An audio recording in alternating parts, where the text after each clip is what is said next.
Nkonzo, you've spent the last a little while in that area, or at the school specifically. You've spoken to some members of the school a body there, staff at the school, with the police. From what you've been able to deduce, what do we understand happened yesterday? Well, we now know that the international students are definitely from America, and they were here from an outreach project, but it was just mere minutes when they arrived at the premises that they were attacked by what we understand from the police, about 6 gunmen who made their way into this premises and also forced everyone into this particular classroom where I am. Marcel, what we understand from the eyewitnesses is the fact that, grade 1 pupils were meant to, lie down on the floor by the robbers. I'm just going to ask my cameraman to pan to my left so you can just see. So this is a classroom where, what we understand is the most gruesome parts of the incident happened, where we understand that grade 1 learners were meant to lie down, told by the robbers to do so, alongside the international students, as well as the staff members that were working here at the school. And we know that personal belongings were taken from them, such as laptops, cameras, US dollars, and cell phones that were taken from these students.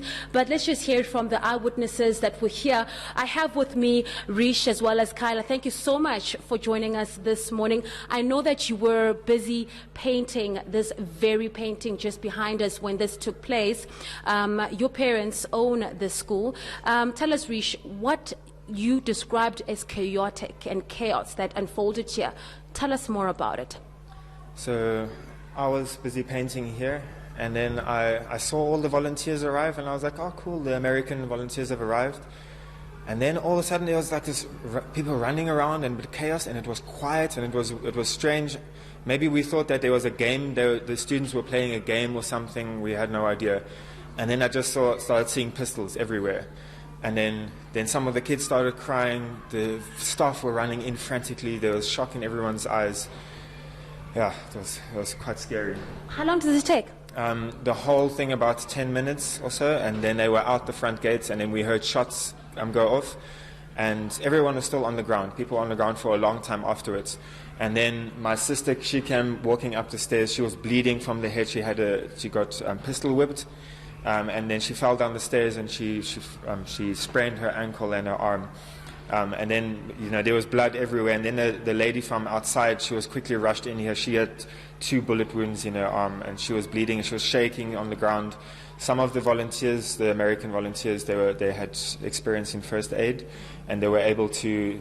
We had to source some gloves quickly and some bandages and stuff, and they were able to start helping the injured ones. Yeah. Let's just get clarity on the 2 people that you talked about that were hurt.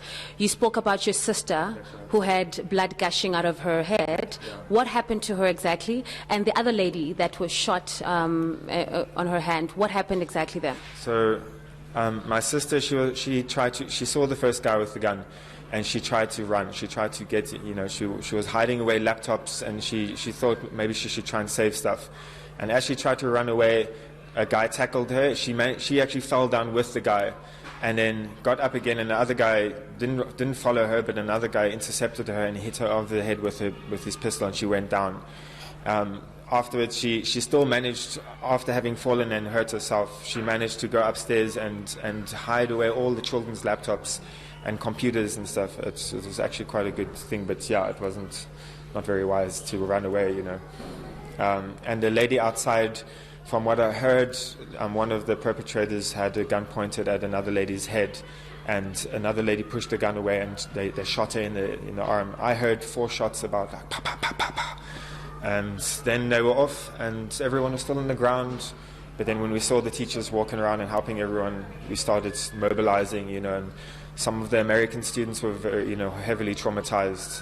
Some of them were very amazing. They knew what to do, and they were helping and making sure everyone's okay. And yeah, it's... Reese, according to what you've seen yesterday, do you think this was a normal robbery, or was it specifically attacking or targeting the Americans? We are sure that they were targeting the Americans.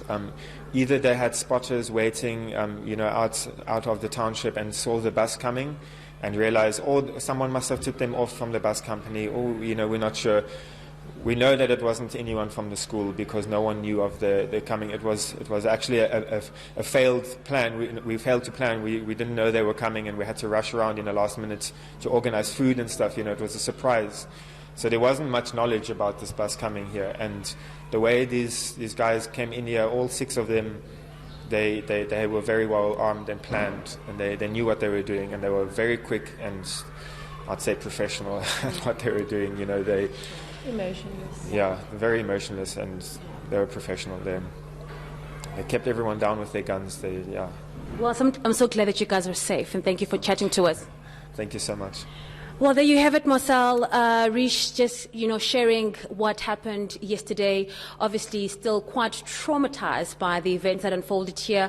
We understand it happened at about midday when these gunmen entered into the school and subsequently robbing not only just the international students, but also the staff members that were here, leaving not only just grade 1 pupils, but everyone in this premises quite traumatized. We also understand that the gunmen made their getaway in in a vehicle, in a quantum vehicle that did not have any registration numbers.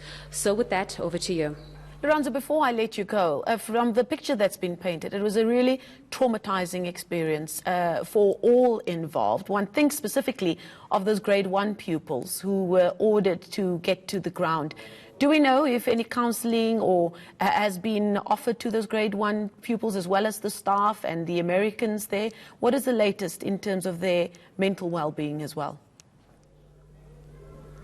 Yeah, in terms of tracking down the Americans, that is something that I'm still trying to do, just trying to get a hold of the University of Pretoria. We know that they are linked to the university, and I have been calling their spokesperson who has not been able to answer my calls as yet. But with regards to the grade 1 pupils here, the MMC for Community Safety, Karen Mayer, was here at the school this morning and also offered the services of counseling to all the students who might have been or obviously have been traumatized by these events. She also held an assembly a short while ago, just talking to the learners here, telling them about how it's important for them to speak out and also just talk about what they saw yesterday, and just extending a lending hand or a supporting hand to the learners here. This school is quite important in the community because, one, it is the school that is just, giving education to underprivileged children, such as children from this particular informal settlement here in Lusaka in Mamelodi West. So their work has not gone unnoticed by the community. And just speaking to Rish and his wife earlier on, they have also alluded to the fact that they often feel so safe when they're coming here, saying that the community is very much in support of the efforts that are undertaken in this school. And of course, this robbery comes as a huge shock and a huge surprise. Lorenzo Temba, thank you so much for that. Our reporter on the scene in Mamelodi West, where an armed robbery took place yesterday.